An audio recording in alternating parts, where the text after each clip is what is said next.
ફરીથી આજે meadow wellness team વતી આપ સૌનું આજના વેબિનારમાં હાર્દિક સ્વાગત છે. આજનો ટોપિક છે એ ખૂબ જ ઇન્ટરેસ્ટિંગ ટોપિક છે, કેમ કે આપણે બધા ફાસ્ટ એટલે કે ઉપવાસ ઉપર અત્યારે ચારે બાજુ જેને પૂછો ને ઉપવાસ કરો છો, ઉપવાસ કરો છો, ઉપવાસ કરો છો, આવું સાંભળતા હોય છે. પણ એની વૈજ્ઞાનિક જે મેથડ કહેવાય, સાયન્ટિફિક મેથડ કહેવાય, એ આપણી પાસે નથી. આપણે જનરલી એવું કરતા હોય છે, કાલે ફાસ્ટ કરવો છે ને તો આજ રાત્રે ફૂલ જમી લે, પછી તે દિવસે ફાસ્ટ કરી નાખી, વળી બીજા દિવસે સવારે પાછું ફૂલ કચરો કરી દે.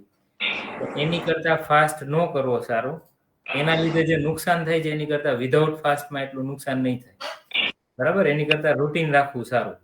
એટલે ફાસ્ટ છે ઉપયોગી, પણ આપણે જે ઋષિ મુનિઓએ આપણા નેચરોપેથી યોગ આયુર્વેદમાં જે રીતે એનું બતાવેલું છે એ પ્રમાણે ફાસ્ટિંગ કરવું જોઈએ. બરાબર, એની અલગ અલગ પદ્ધતિઓ, એની અલગ અલગ મેથડ હોય છે. અત્યારે બધા ઇન્ટરમીડિયેટ ફાસ્ટિંગ ઉપર બહુ જ જાય છે, પણ એ ખરેખર કેવી રીતે કરવું જોઈએ એ કોઈને આઈડિયા નથી. તો એના લીધે નુકસાન વધારે થાય છે. બરાબર, તો આટલો સારો ટોપિક છે, તો આ લગભગ દરેક લોકોને લાગુ પડતો ટોપિક છે.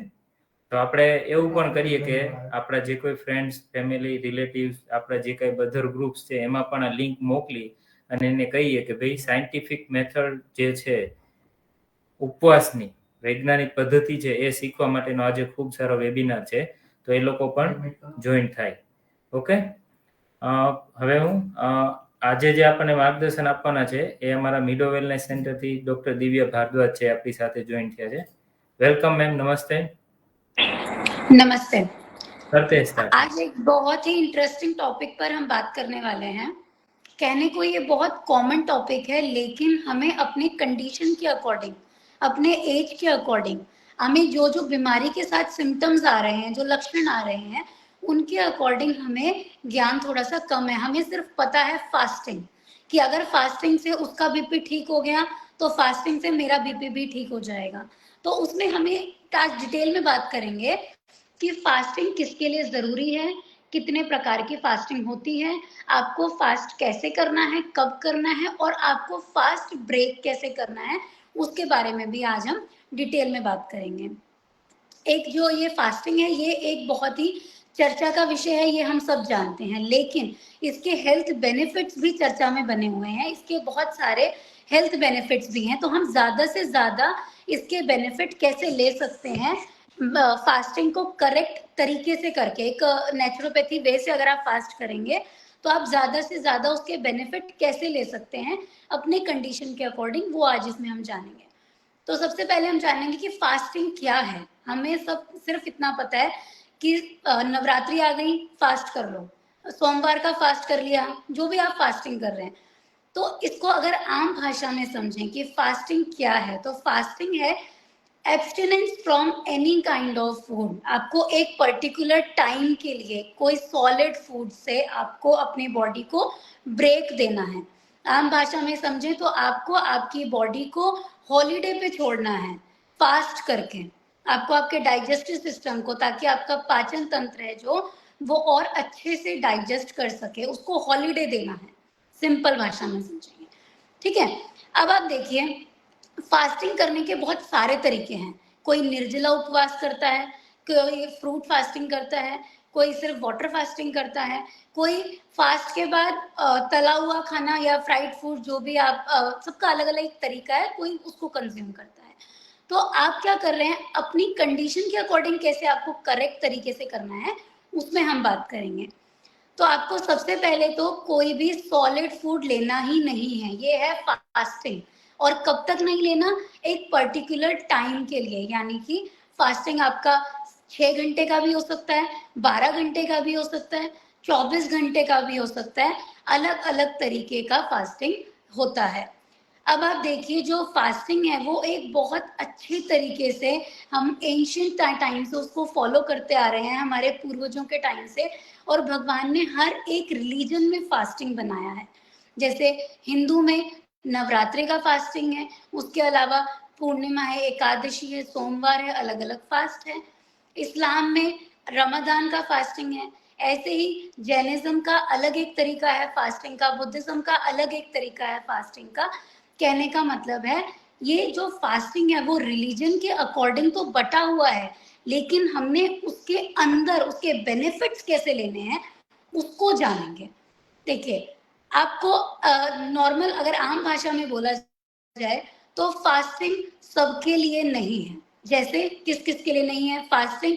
छोटे बच्चों के लिए नहीं है, ज्यादा ओल्ड एज के लिए नहीं है, जिनका हीमोग्लोबिन कम रहता है उनके लिए नहीं है, और अगर आपको कोई कंडीशन है, बीपी है, शुगर है, कोलेस्ट्रॉल है, थायराइड है, पीसीओडी है, उस केस में फास्टिंग तो है, लेकिन तरीका अलग अलग हो जाता है। क्योंकि अगर आप जैसे एक नॉर्मल फास्टिंग, अगर आप वाटर फास्टिंग की बात करें कि सिर्फ पानी पे रहना है, या निर्जला उपवास की बात करें कि पानी भी नहीं लेना है, तो वो हर एक कंडीशन के ऊपर एप्लीकेबल नहीं है।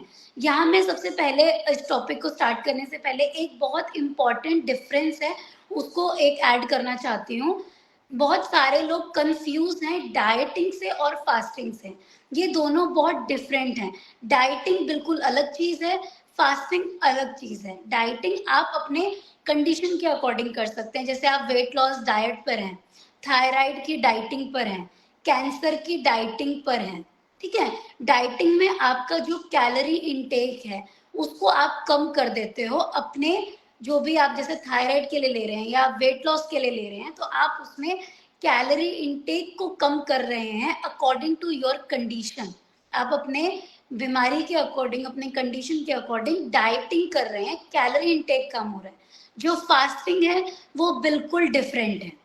उसमें कैलोरी इनटेक तो आप जितना नॉर्मल डेज में ले रहे हैं उतना ले सकते हैं, लेकिन कुछ पर्टिकुलर टाइम के लिए आपको बिल्कुल वाटर फास्टिंग या फ्रूट फास्टिंग या रॉ डाइट फास्टिंग, उसमें आगे डिटेल में डिस्कस करेंगे।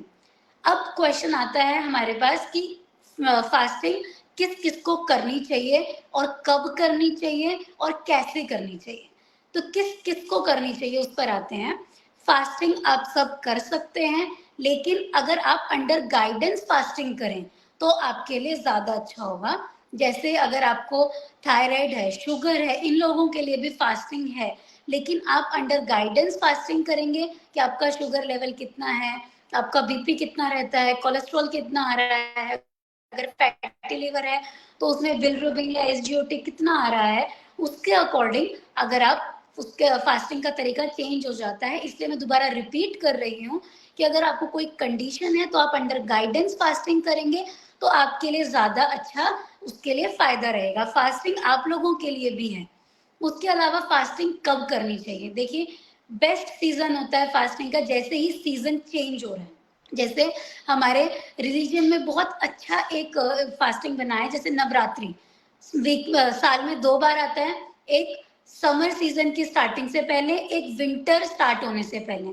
तो जो फास्टिंग है वो आपके बॉडी को प्रिपेयर कर रहा है उस सीजन के लिए, कि समर से पहले अगर आप फास्टिंग कर रहे हैं तो आप अपनी बॉडी को प्रॉपर डिटॉक्स कर रहे हैं, प्रिपेयर कर रहे हैं समर के लिए। विंटर्स के पहले नवरात्रि आ रहा है, अगर आप उसमें फास्ट कर रहे हैं, अगेन आप अपनी बॉडी को प्रिपेयर कर रहे हैं विंटर्स के लिए। इसके अलावा फास्टिंग आप नॉर्मल डेज में वीक में एक बार या 15 डेज में एक बार या फिर महीने में 1 से 2 बार आप फास्टिंग कर सकते हैं। इसके बाद फास्टिंग करना कैसे है और कैसे उसको ब्रेक करना है उसके बारे में बात करेंगे। देखिए, फास्टिंग करना कैसे है उस पर थोड़ा डिटेल में बात करते हैं। फास्टिंग बहुत सारे टाइप्स की होती है, जैसे water fasting, juice fasting, fruit fasting, raw diet fasting, semi liquid fasting. मैंने 5 टाइप के फास्टिंग अभी आपको डिस्कस किए हैं। इसके अलावा एक निर्जला उपवास जिसमें आप वाटर भी इनटेक नहीं करते हैं, उसको उसका बिल्कुल अलग है। वो आप उसमें कंडीशंस देखेंगे, उसमें वो सबके लिए नहीं है। जिसमें जो निर्जला उपवास है वो हर एक कंडीशन के लिए एप्लीकेबल नहीं है। अब इसको डिटेल में बात करते हैं। फॉर एग्जाम्पल, वाटर फास्टिंग पर अगर आप हैं तो water fasting mainly sugar patient और किडनी के पेशेंट, इन लोगों के लिए वाटर फास्टिंग नहीं है। उसके अलावा वाटर फास्टिंग आप सब कर सकते हैं, लेकिन आपको आपके वाइटल्स को चेक करते रहना है। और अगर आपको लगता है कि आपका बीपी लो जा रहा है या आपका शुगर लेवल डाउन जा रहा है, तो आपको प्लेन वाटर फास्टिंग नहीं करनी। आप उसमें coconut water lemon water, Honey water या किशमिश का पानी या अंजीर का पानी, उसको आप ऐड कर सकते हो। लेकिन आपको आपके वाइटल्स को चेक करने के बाद, आपको आपके बीपी शुगर के चेक करने के बाद ही इस वाले फास्टिंग पर शिफ्ट होना है। उसके अलावा नेक्स्ट है fruit fasting. Fruit fasting mainly सब लोगों के लिए, इवन कैंसर पेशेंट्स में भी फ्रूट फास्टिंग वो कर सकते हैं। लेकिन फ्रूट फास्टिंग शुगर पेशेंट्स के लिए थोड़ा कम प्रेफर करते हैं हम उनको, इस क्योंकि आप अपना जो टेस्ट है, जो आप शुगर लेवल है, उसको बार बार आपको चेक करना है। क्योंकि शुगर अगर आप फ्रूट्स में फास्टिंग करते हैं, जो ये डायबिटीज वाले पेशेंट्स के लिए मैं बात कर रही हूँ, बेशक आप इंसुलिन डिपेंडेंट हैं या आप ओरल मेडिकेशन पर हैं, तब भी आप अगर फ्रूट फास्टिंग पर आ रहे हैं तो उससे पहले आपको आपका शुगर लेवल को जरूर चेक कर लेना है। उसके बाद आता है रॉ डाइट फास्टिंग, यानी कि उसमें आप मूंग है, चने हैं, सैलेड है, इसको आप अपने डाइट में इंक्लूड कर सकते हो। एंड जो रॉ डाइट फास्टिंग है वो मेनली सबके लिए है। उसके बाद अब बात करते हैं फास्टिंग। तो हमें टाइप्स पता लग गए कि क्या क्या टाइप्स हैं और किस किस के लिए है।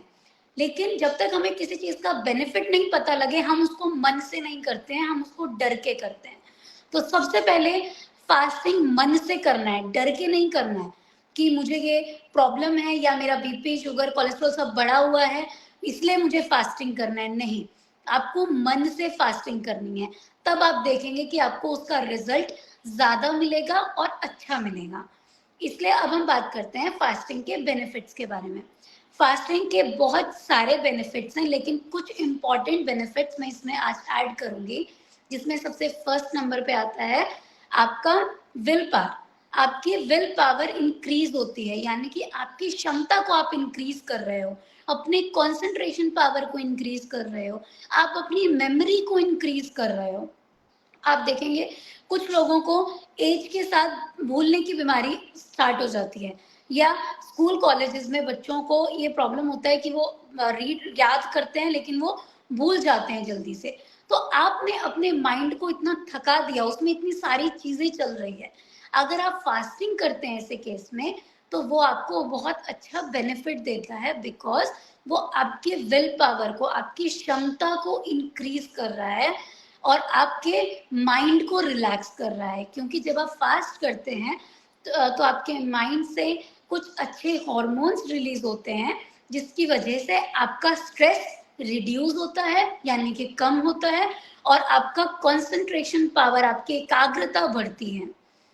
सेकंड नंबर पर आता है, ये बहुत इंपॉर्टेंट है, दैट इज डिटॉक्सिफिकेशन। यानी कि जब आप फास्ट पर होते हैं, एक दिन का फास्टिंग या 2 दिन का फास्टिंग, जब भी आप फास्ट पर होते हैं तो आपकी बॉडी अपने आप डिटॉक्स प्रोसेस पर आ जाती है, आपकी बॉडी अपने आप डिटॉक्स होना स्टार्ट हो जाती है। ये कैसे होती है? देखिए, इसको एक एग्जाम्पल से समझते हैं। जैसे किसी कार को आप सर्विस के लिए भेजते हो, तो एक टाइम के बाद अगर आप उसको सर्विस नहीं कराते हो तो उसमें प्रॉब्लम्स आना स्टार्ट हो जाती है। उसको एक टाइम के बाद सर्विस के लिए भेजना ही है।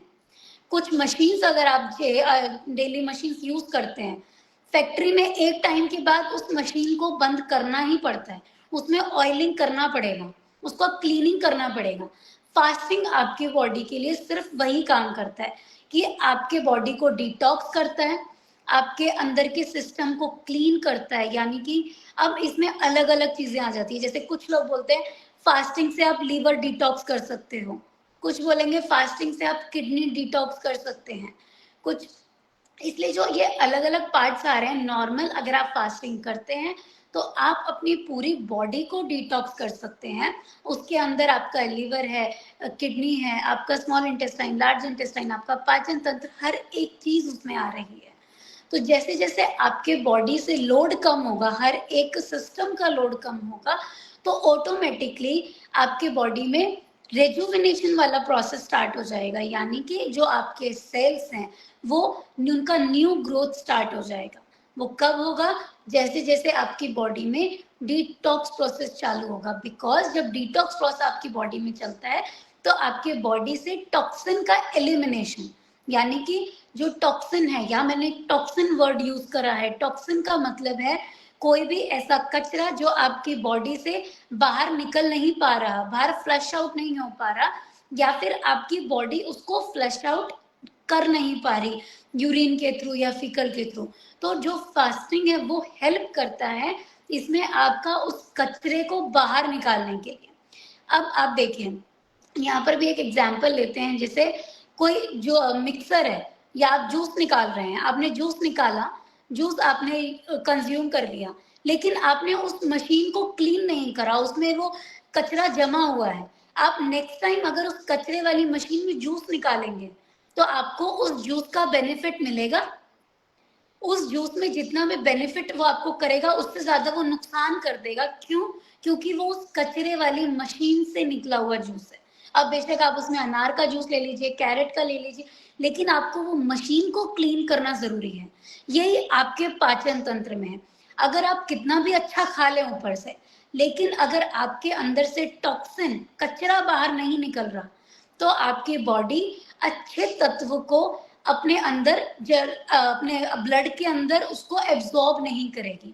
और जब आपके ब्लड के अंदर अच्छे तत्व का एब्जॉर्प्शन कम हो जाएगा, वो आपके ब्लड में नहीं जाएगा, तो आपकी पूरी बॉडी में जब ब्लड सर्कुलेशन हो रहा है वो ऑक्सीजनेटेड ब्लड सर्कुलेशन यानी कि शुद्ध रक्त संचार नहीं होगा।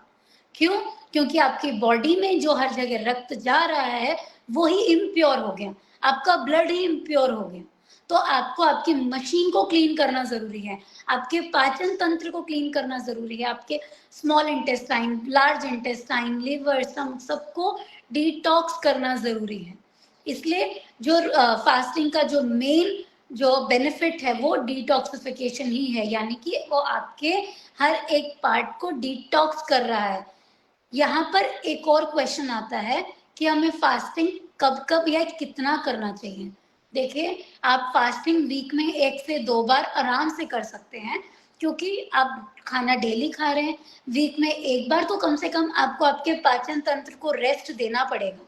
जैसे ही आप वो रेस्ट देंगे तब आपका डिटॉक्स प्रोसेस स्टार्ट हो जाएगा। ये था आपका फास्टिंग का सेकेंड बेनिफिट। अब चलते हैं थर्ड पे। Third benefit is also a very important benefit. ये बहुत ही इंपॉर्टेंट है कि फास्टिंग में आप अपनी डिजायर को कंट्रोल करते हैं, या फास्टिंग आपको सिखाता है।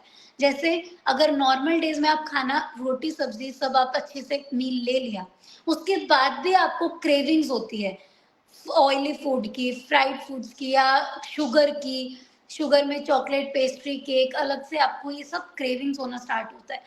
फास्टिंग में आप अपने आप को उन क्रेविंग से रोकते हो और अपने डिजायर्स को कंट्रोल करते हो। तो जितना अपने डिजायर्स को कंट्रोल करोगे ड्यूरिंग फास्टिंग, तो आप ऑटोमेटिकली जो ओवर ईटिंग करते थे वो कम हो जाएगा। यानी कि अगर आप रोटी 4 से 5 रोटी खा रहे थे तो ऑटोमेटिकली आपकी ओवर ईटिंग कम हो गई। अब यहाँ मैंने एक वर्ड यूज करा है, ओवर ईटिंग। ओवर ईटिंग को कम करना क्यों जरूरी है? देखिए, अगर आपने खाना खाया, आपने टेस्ट में, फॉर एग्जाम्पल पनीर की सब्जी बनी थी और आपने टेस्ट में 2 रोटी की जगह 5 रोटी खा लिया और आपने ओवर ईटिंग कर लिया। अब आपने अपना जो आपके खाने की नली है उसको यहाँ तक भर दिया। अब जब यहाँ तक भर दिया तो आपके बॉडी में डाइजेशन का जगह कहाँ बचा? यानी कि जो आपका पाचन तंत्र है उसने यहाँ तक तो भर गया, वो जो डाइजेस्टिव जूस है उसको सिक्रीट कहाँ करेगा? उसमें तो स्पेस ही नहीं है। अगर यहाँ तक भर गया तो आपका जो पाचन तंत्र है वो ऑटोमेटिकली स्लो हो जाएगा, और एक दिन स्लो होगा। आपकी बॉडी भगवान ने बहुत अच्छी बनाई है कि वो सहन कर लेता है। 1 हफ्ता सहन करेगा, 2 हफ्ता सहन करेगा, लेकिन धीरे धीरे आपका जो डाइजेशन है वो स्लो होता चला जाएगा। अब जैसे जैसे वो स्लो होगा, आपकी बॉडी आपको सिग्नल देती है। उस टाइम आपको कॉन्स्टिपेशन स्टार्ट हो जाएगा, आपको गैस स्टार्ट हो जाएगा, एसिडिटी, एसिड रिफ्लक्स, उसके अलावा या डायरिया, कुछ भी खाते ही आपको डायरिया स्टार्ट हो जाएगा। जैसे ही आप अपने ये सिम्टम्स देखते हैं तो आपको इस पे गौर करने की जरूरत है, आपको इस पे ध्यान देने की जरूरत है कि आपने ऐसा अपने डाइट में क्या इंक्लूड करा जिससे आपको गैस, एसिडिटी, कॉन्स्टिपेशन, ये सारे प्रॉब्लम्स होना स्टार्ट हो गए हैं। अब आपने जब ओवर ईटिंग करा तो आपके पाचन तंत्र कंफ्यूज हो गया, आपका डाइजेस्टिव सिस्टम कंफ्यूज हो गया कि वो उस खाने को डाइजेस्ट करने के लिए जूस कहाँ सिक्रीट करे, कहाँ बनाए। बिकॉज जगह ही नहीं है। इसलिए उस केस में ज्यादातर कॉन्स्टिपेशन स्टार्ट हो जाता है या फिर टाइट स्टूल्स आना चालू हो जाता है। और आप देखेंगे जब कॉन्स्टिपेशन और टाइट स्टूल्स बहुत लंबे समय तक देखने को मिलता है तो उसके बाद प्रॉब्लम पाइल्स का, फिशर्स का, हेमरॉइड सारा स्टार्ट होने लगता है। तो आप देखेंगे कि ये एक के बाद एक है, यानी कि तुरंत आपको पाइल्स नहीं हुआ, आपको पहले कॉन्स्टिपेशन हुआ था, वो आपने इग्नोर किया, फिर आपको स्टेप बाय स्टेप वो प्रॉब्लम आना स्टार्ट हुआ। अगर आप जो पहले प्रॉब्लम आया उसी में अगर आप ध्यान देते तो आपका प्रॉब्लम बढ़ता नहीं। इसलिए हमेशा आपको ओवर ईटिंग को अवॉइड करना है, और जो फास्टिंग है वो बहुत ही एक अच्छा तरीका है ओवर ईटिंग को प्रिवेंट करने का। आप उससे ओवर ईटिंग को कंट्रोल कर सकते हैं। इसी के साथ साथ मैंने बोला था कि आप अपने डिजायर्स को कंट्रोल कर सकते हैं, यानी कि जो आपको शुगर की क्रेविंग होती है, जो आपको फ्राइड फूड्स की क्रेविंग होती है, जंक फूड्स की क्रेविंग होती है, इसको भी आप कंट्रोल करेंगे। बिकॉज जैसा आप खाएंगे वैसा ही आपका मन होगा। एक कहावत है, जैसा अन्न वैसा मन। अगर आपने ऑयली फूड खाया तो ऑयली फूड आपको क्या एनर्जी देगा, उसमें तो कोई एनर्जी खुद ही नहीं है, तो आपके ब्लड में जाके आपको कोई एनर्जी नहीं देगा। तो आप कितने लंबे समय तक आर्टिफिशियल एनर्जी पर कब तक रहेंगे? बिकॉज जो आपका ऑयली फूड है वो आपको आर्टिफिशियल एनर्जी दे रहा है। तो आर्टिफिशियल एनर्जी आपने एक हफ्ता चला लिया, एक महीना चला लिया, 2 महीना चला लिया, धीरे धीरे आपका काम करने की कैपेसिटी कम हो जाएगी, आप थकान फील करेंगे, धीरे धीरे आप देखेंगे कि आपका शरीर टूटा टूटा फील हो रहा है। आप मॉर्निंग में उठ रहे हैं, आपने बेशक 7 से 8 घंटे का नींद लिया है, लेकिन तब भी आप सुबह देखेंगे कि आपका शरीर टूटा हुआ है, आपको एनर्जी नहीं है कुछ काम करने की। ये सारे एक के बाद एक जो सिम्टम्स आ रहे हैं, आपको उसको ध्यान में देना है।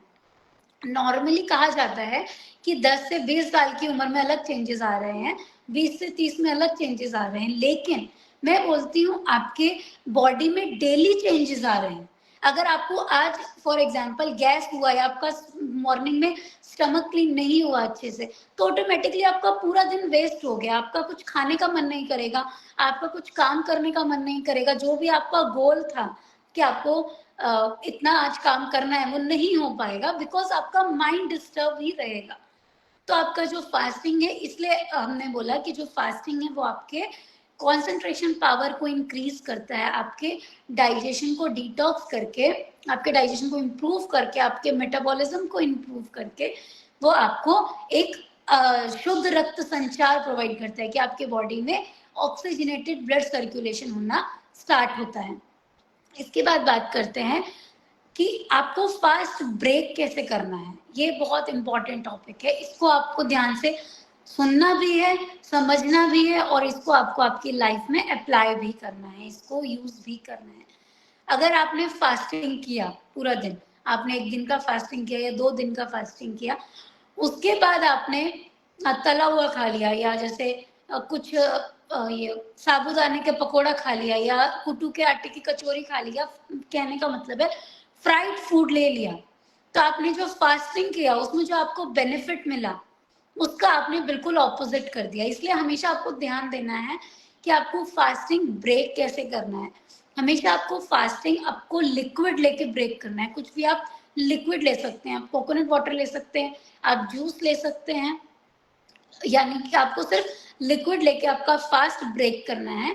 उसके आधे घंटे बाद या 40 मिनट्स बाद आपको कोई आप सॉलिड फूड ले सकते हैं, जैसे फ्रूट्स आप ले सकते हैं या साथ में। और कोशिश करिए कि अगर आप अपना फास्ट फ्रूट्स के साथ ब्रेक करते हैं तो उसका जो रिजल्ट है वो ज़्यादा अच्छा है कंपैरिजन फ्राइड फूड्स के।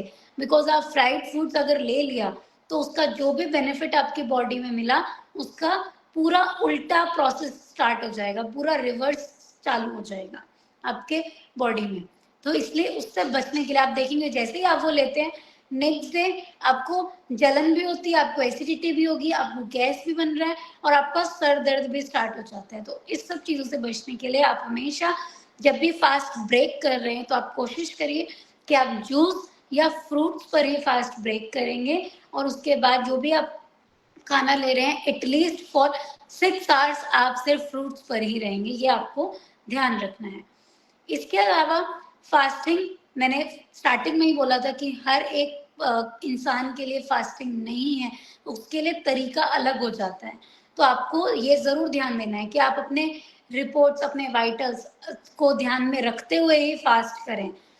अगर फास्टिंग अच्छा है, दैट डजंट मीन कि फास्टिंग सबके लिए अच्छा है।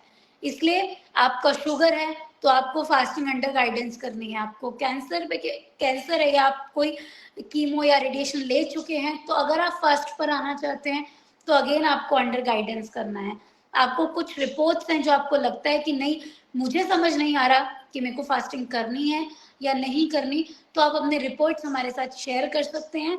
हम डिटेल में आपको डिस्कस करेंगे कि आपको फास्ट कैसे करना है, कितने टाइम तक करना है और उसको कैसे ब्रेक करना है, या आपके लिए कौन सा फास्टिंग अच्छा रहेगा। और देखिए, इसमें आपको हमेशा जब भी आप फास्ट ब्रेक करते हैं, अगर आप जूस या फ्रूट्स पर नहीं करना चाहते, आपको लगता है कि नहीं अब सारा दिन मैंने फ्रूट फास्टिंग ही किया है तो उसके बाद ब्रेक कैसे करना है, तो उसके बाद आपको ध्यान देना है सूदनिंग डाइट पे। अब डाइट 3 टाइप्स के होते हैं। एक होता है एलिमिनेटिव डाइट, यानी कि जो आपके बॉडी से टॉक्सिन को निकालने का काम करते हैं, कचरा निकालने का काम करते हैं। तो आप फास्टिंग के दौरान, अगर आप नॉर्मल फास्ट कर रहे हैं, तो आपको कोशिश करना है कि आप सिट्रस फ्रूट्स या सिट्रस जूसेस लें या फिर लेमन वाटर पर आप फास्ट करें। ये हो गया एलिमिनेटिव डाइट, यानी कि आपने अपना बॉडी से कचरा निकालने का काम करा है। उसके नेक्स्ट डे आपको फॉलो करना है सूदनिंग डाइट, यानी कि अभी आपका जो पाचन तंत्र है वो पूरा कचरा निकाल चुका है, अभी आपको उसको सूद करना है, उसको हील करना है। उसमें आपको कोशिश करना है कि आप या तो सेमी लिक्विड फूड्स पे, खिचड़ी है, दलिया है, और घी खिचड़ी का कॉम्बिनेशन ज्यादा अच्छा है रेदर देन वेजिटेबल खिचड़ी। इसमें वेजिटेबल खिचड़ी या दलिया नहीं आएगा, इसमें घी खिचड़ी या सिंपल प्लेन दलिया जो सेमी लिक्विड, यानी कि ज्यादा सॉलिड फूड में नहीं बना होना चाहिए, वो सूप की तरह पतला पतला होना चाहिए, उसमें आपको लेना है। एक दूधी पुदीने का जूस आप ले सकते हैं, सूदनिंग डाइट, जिससे दलिया में मैम, दलिया में मूंग की दाल। उसके बाद आपको कंस्ट्रक्टिव डाइट पर अपने आप को लाना है। कंस्ट्रक्टिव डाइट हो गया कि आपको आपके बॉडी को हील तो आपने कर लिया, अभी उसको एनर्जी देने का काम करना है। यानी कि आप कार्बोहाइड्रेट्स, प्रोटीन, मूंग, कर्ड, आप सब ये सारी चीजें कंस्ट्रक्टिव डाइट में ऐड कर सकते हैं, यानी कि आप नॉर्मल रोटी सब्जी पर आ सकते हैं। यहाँ पर आपको ध्यान देना है कि जब आप फास्ट ब्रेक करते हो तो नेक्स्ट 3 डेज के लिए जो आप सब्जी, जो मैंने बोला रोटी सब्जी पर आ सकते हैं, तो आपको इसमें सब्जी जो लेनी है वो हमेशा दूधी, गलका, तुरिया, ये सब आपको लेना है, या फिर आप और कोई ग्रीन लीफी वेजिटेबल्स भी ऐड कर सकते हैं। लेकिन इसमें तेल मसाला हमेशा कम रखना है। आपको तेल मसाला, अचार पापड़ की मात्रा इसको कम करके ही चलना है, फास्टिंग के दौरान भी और फास्ट पर नहीं है, नॉर्मल रूटीन में भी आपको तेल मसाला, अचार पापड़ ये सब कम करना है।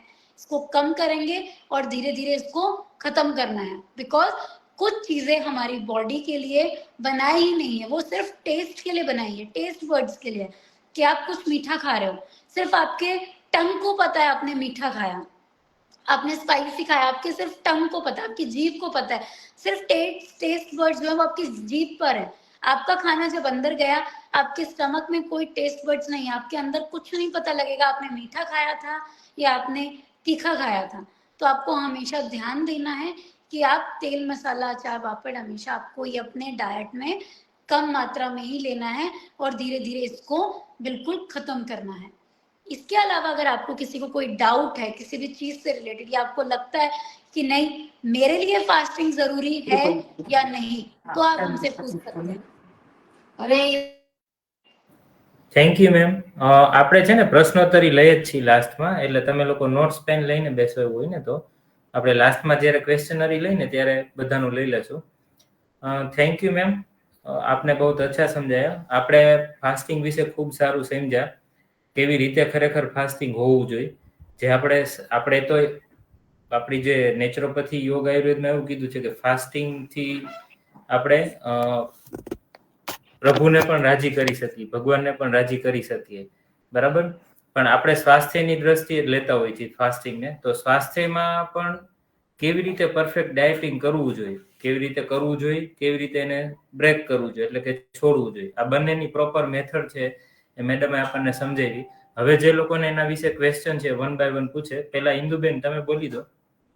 હા સર, હું એમ કહેતી હતી કે હિન્દીમાં આપણે જે દલિયા છે એમાં મગની ફોતરા વાળી દાળ લેવાની છે કે ફોતરા વગરની? हिंदीમાં બોલી શકશો? या आप हिंदी में बोलिए, हिंदी में बोलिए। या मैम, जो आपने दलिया बोला था ना, वो दलिया में मूंग की दाल फोतले वाली लेनी है या प्लेन लेनी है? प्लेन वाली, प्लेन वाली। प्लेन प्लेन वाली। क्यों प्लेन मैम प्लेन वाली लेनी है? क्योंकि प्लेन आपके जो डाइजेस्टिव सिस्टम है उसको सूद करता है, उसको हील करता है, और आपको गैस एसिडिटी का प्रॉब्लम नहीं होता है। ओके, तो जो हाँ फोतरा है उसमें क्या होता है मैम? उसमें आपको क्योंकि कुछ कुछ केसेस में वो गैस बनाता है, तो जब आप ओके, अगर फास्ट हाँ। ब्रेक कर रहे हो और आपको गैस बनाएगा तो आपको ऑटोमेटिकली आपका सर दर्द चालू हो जाएगा, पेट फूलेगा, ब्लोटेड पेट हो जाएगा, इसलिए आपको हमेशा प्लेन वाली लेनी होती है। हाँ, थैंक यू मैम। हाँ जी। બીજા કોઈને હવે ક્વેશ્ચન હોય ફાસ્ટિંગ રિલેટેડ, ઉપવાસ રિલેટેડ, તો પેલા લઈ લેશું.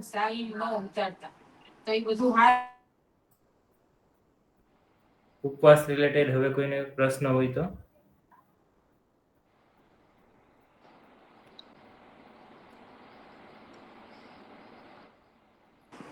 हाँ मैम, एक क्वेश्चन है, लौकी का जो हम सूप बनाते हैं ना, तो हाँ जी। उसमें हम बीट या कैरेट को मिक्स कर सकते हैं? नहीं, देखिए दोनों चीज बिल्कुल अलग है। लौकी का तत्व अलग है, बीट या कैरेट आप उसमें ऐड कर रहे हो उसका अलग है। तो अगर आप इसको सेपरेट रखेंगे तो ही अच्छा है, तभी आपके बॉडी को बेनिफिट मिलेगा, है ना। लौकी आपको बिल्कुल अलग रखना है, वो सूदनिंग डाइट हो गया। और जो बीट रूट और कैरेट आप बोल रहे हैं वो कंस्ट्रक्टिव डाइट हो गया, वो आपकी बॉडी में अलग काम करेगा, उसका काम अलग है, तो आपको अलग रखना है दोनों को। Okay ma'am, thank you. हाँ जी। मैडम, इंटीमेटेड फास्टिंग हर रोज कर सकते हैं, कितने महीने तक? देखिए, एक ये क्वेश्चन आता है इंटरमिटेंट फास्टिंग का। इंटरमिटेंट फास्टिंग जो होता है वो सब लोगों के लिए नहीं है, और वो बहुत लंबे टाइम तक नहीं है। मतलब आप इंटरमिटेंट फास्टिंग को 1 वीक कर रहे हैं, ठीक है, उससे ज्यादा अगर आप उसको स्ट्रेच करते हैं तो बहुत सारे केसेस में न्यूट्रिशनल डेफिशिएंसी देखने को मिलती है। तो आपको हमेशा ध्यान देना है कि आप इंटरमिटेंट फास्टिंग कर रहे हैं तो आपके बॉडी के अकॉर्डिंग, आपकी कंडीशन के अकॉर्डिंग, आपके वर्क प्रोफाइल के अकॉर्डिंग क्या वो सही है। तो इसलिए आपको हमेशा ध्यान देना है कि इंटरमिटेंट फास्टिंग आपके लिए है या नहीं। जैसे इंटरमिटेंट फास्टिंग कभी भी प्रेग्नेंट वुमेन्स के लिए, मेनोपॉज में, या ओल्ड एज पीपल में, या बहुत सारे डिजीज में इंटरमिटेंट फास्टिंग नहीं है। तो इसलिए इंटरमिटेंट फास्टिंग अगर आप कर भी रहे हैं तो मैं आपको सजेस्ट करूंगी कि आप उसको ज्यादा लंबे समय तक ना करें, ताकि आप न्यूट्रिशनल डेफिशिएंसी होने से बचें। Thank you. हाँ जी। હા, હજુ પણ કોઈને ક્વેશ્ચન હોય તો પૂછી શકો છો. ઉપવાસ આપણે લગભગ દરેક ઘરની અંદર છે, તો એ પ્રોપર મેથડથી થાય એના માટે ખાસ આપણે આજનો વેબિનાર રાખ્યો હતો. તો જ એનો લાભ આપણે મેળવી શકીએ છીએ, તો જ એનો ફાયદો થાય છે. અધરવાઇઝ ફાયદા કરતા નુકસાન જાજુ થાય છે. મેડમે જેમ કીધું એમ તળેલી વસ્તુ ખાઈ લઈ કે બ્રેક કરતી વખતે આપણે એકદમ વધારે ફૂડ લઈ લઈએ તો એનાથી પ્રોબ્લેમ વધી શકે છે. તો હજુ કોઈને પ્રશ્ન હોય તો પૂછી શકો છો.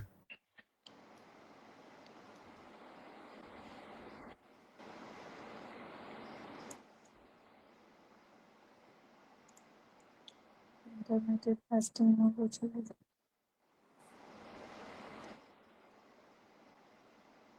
अगर आपको फास्टिंग से रिलेटेड कोई प्रश्न है तो आप पूछ सकते हैं। अगर आपको अभी नहीं है, आपको लगता है कि नहीं मुझे मेरे कंडीशन के अकॉर्डिंग नहीं पता, तो आप हमें अपने रिपोर्ट्स भी शेयर कर सकते हैं। हम आपको आपकी कंडीशन के अकॉर्डिंग गाइड करेंगे कि आपको फास्टिंग कैसे करनी है। बिकॉज ये टॉपिक इसलिए लाया गया है बिकॉज फास्टिंग हर घर में लोग कर रहे हैं, लेकिन सबका तरीका अलग है। हमें कंडीशन के अकॉर्डिंग नहीं पता। अब हमारे पास पेशेंट्स आते हैं कि फास्टिंग बहुत अच्छा है, नो डाउट, कि आपके वो बीपी को कम करता है, कोलेस्ट्रॉल को कम करता है, आपके शुगर लेवल को मेंटेन करता है, लेकिन अगर आप फास्टिंग में शुगर पेशेंट के लिए अगर एग्जांपल लूं तो आप उसमें अगर सडन फास्टिंग में चले जाते हैं तो आपका शुगर लेवल ड्रॉप भी हो सकता है और बढ़ भी सकता है, उसको मेंटेन करना मुश्किल है। इसलिए मैंने आपको बोला कि आपको आपकी कंडीशन के अकॉर्डिंग फास्टिंग पता होना चाहिए।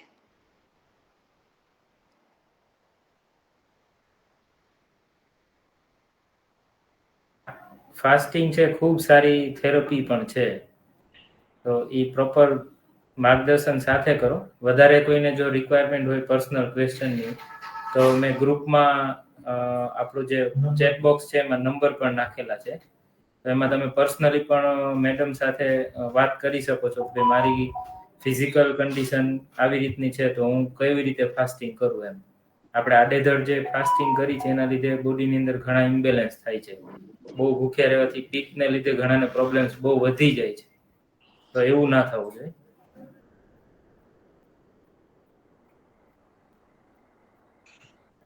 ઓકે, હવે કોઈને ક્વેશ્ચન ના હોય તો પછી આપણે વેબિનાર એન્ડ કરીએ.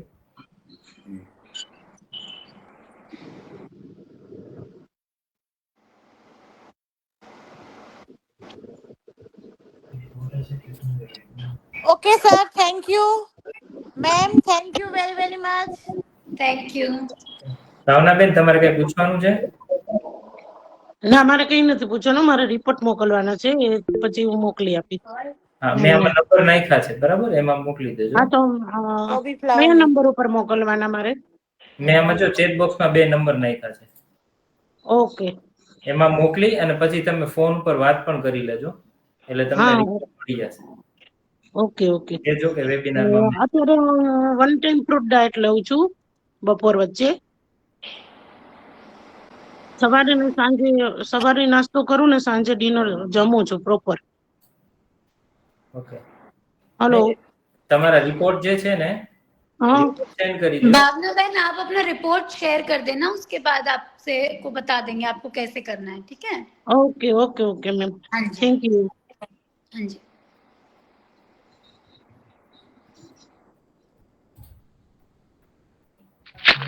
वो बोलते हैं ना खाली पेट विनेगर क्या बोल रहे हैं?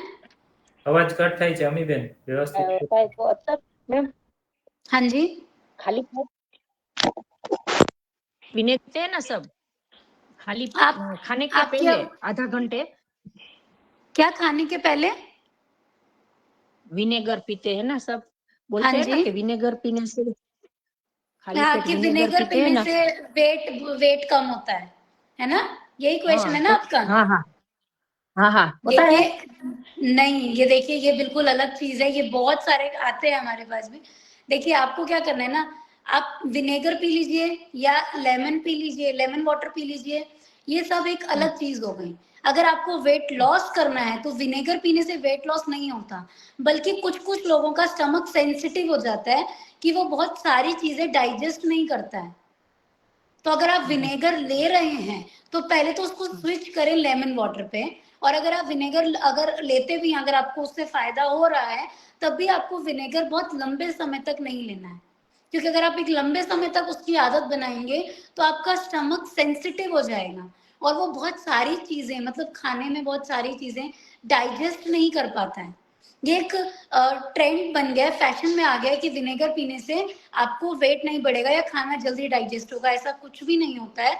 सिर्फ आपको क्या है, अगर आपको वेट लॉस करना है तो आपको सबसे पहले खाने में ओवर ईटिंग नहीं करना है, उसके बाद आपको एक्सरसाइज, फिजिकल एक्टिविटी पे जरूर ध्यान देना है। ये 2 ही ऐसी चीजें हैं जिससे आप वेट लॉस की तरफ जा सकते हो। इसके अलावा कोई विनेगर, कोई टैबलेट, कोई ऐसा मेडिसिन भी नहीं बना है, तो उसमें ना जाके सिर्फ आपको आपके खाने पर ध्यान देना है। और अगर आपको फायदा हो रहा है विनेगर से तो उसको कोशिश करें कि लंबे टाइम तक उसको फॉलो ना करें, प्रैक्टिस लंबे टाइम तक विनेगर नहीं लेना है। मेरी एक फ्रेंड ने लिया है ना, तो उसका इंच लॉस तो बहुत हुआ, वेट भी कम हो गया, 1.5 महीने वो में 10 किलो. स्टार्टिंग में रिजल्ट दिखता है, लेकिन जब वेट हाँ. वापस आएगा तब खाना बहुत सारे केसेस में कुछ कुछ चीजें डाइजेस्ट होना बंद हो जाती हैं। जैसे हाँ, फ्रूट्स में एप्पल डाइजेस्ट होना बंद हो जाएगा, और अगर नॉर्मल रोटी सब्जी में देखेंगे तो बहुत सारी सब्जी डाइजेस्ट होना बंद हो जाती है। तो उस पे जरूर ध्यान देना है कि उस आप विनेगर हमेशा ऑन एंड ऑफ करके लीजिए। देखिए किसी भी चीज की अति बुरी है, तो आपको उसको ज्यादा एक्सेस अमाउंट में नहीं लेना है, ज्यादा अमाउंट में नहीं लेना है कि आप डेली उसको ले रहे हो। आप एक वीक लेके उसको बंद करना है, फिर आप दोबारा चालू कर सकते हैं। लेकिन सिर्फ उसको अगर आप 1 महीने तक कंज्यूम करते हैं तो उसके रिजल्ट्स आपके ऊपर उल्टे भी आ सकते हैं। हाँ जी जी, ओके, थैंक यू। हाँ जी।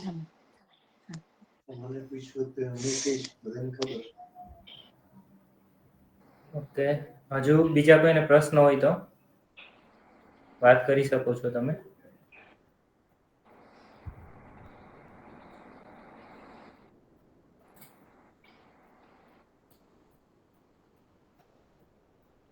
ઓકે, ઠીક છે. તો કોઈને પ્રશ્ન નથી તો હવે નેક્સ્ટ પાછા આપણે બુધવારે જ આપણે મળશું, નેક્સ્ટ વેનસડે. થેન્ક યુ બધાને. Thank you doctor. Thank you. આપણું છે ને આ FB ઉપર પણ હતું, એટલે જે કોઈને પાછળથી જોવું હોય તો તમે એની લિંક પણ શેર કરી શકશો. અમે ગ્રુપમાં તમને FB ની લિંક પણ મોકલશું. નમસ્તે. થેન્ક યુ બધાને. ઓકે.